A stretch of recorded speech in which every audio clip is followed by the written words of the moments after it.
Welcome back. Now you do have promotional tools available to you through your channel. And so to access them, what you're going to do is when you're logged into your YouTube account, you're going to go to this left side menu. You're going to click this link that says My Channel.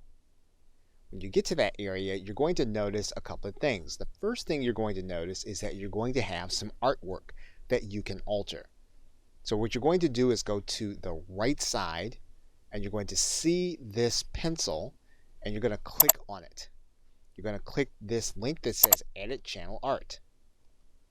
Now basically then you have a recommended channel art size.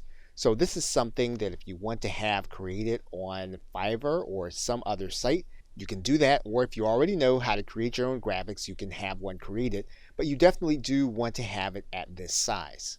Now for the sake of this video, we're just going to select a random photo.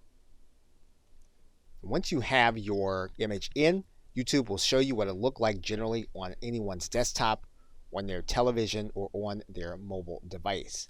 You can click this link that says Adjust the Crop so that you'll be able to see how you can structure the view.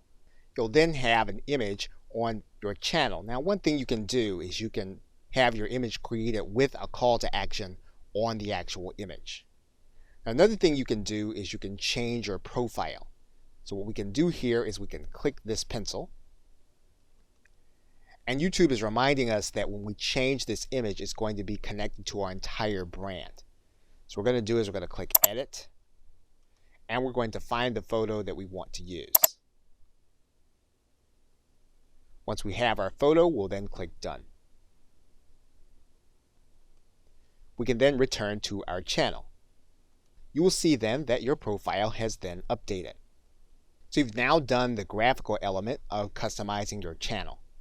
In the next video, we'll look at the other customization elements for your channel. Okay, so with that, thanks, and I will see you in another video.